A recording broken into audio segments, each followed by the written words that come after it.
అన్నింటినీ సహించండి. ఇది చాలా ముఖ్యం. రెండవది, మానకుండా సమయం కల్పించుకొని పదే పదే ఆయనతో మాట్లాడండి.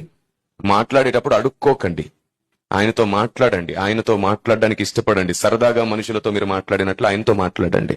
మీ మనసంతా ఆయనతో పంచుకోండి. అప్పుడు ఆయన మనసు మీతో పంచుకుంటాడు. పదే పదే పదే అనేకుల కొరకు, వేరే వాళ్ళ కోసం ఎక్కువ ప్రార్థన చేయండి, మీకోసం కాదు. మొదట అందరి కోసం ఎక్కువ చేయండి. ఇది రెండవది. మూడవది, ప్రతిరోజు నేర్చుకోండి, ప్రతిరోజు మార్చుకోండి. మనలో చాలా విషయాల్లో అవగాహన లోపం ఉంటుంది. ఈ రోజు మనం కొన్నిటిని మార్చుకోవడానికి ఇష్టపడం. దేవుడు కొంచెం మనకు విరిగి నలిగిన మనస్సు, పరిస్థితుల్ని కూడా మనం విరిగి నలిగేటట్లు చేస్తాడు. అప్పుడు మార్చుకుంటాం. గర్వం అణుచుతాడు ఆయన. అప్పుడప్పుడు దెబ్బకు సెట్ అయిపోతాం మనం.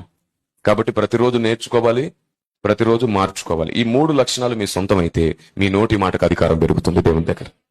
మీరు చేసే ప్రార్థనకు దేవుడు కూడా కదిలి పనిచేస్తాడు. ఆమేన్. Download ShareChat.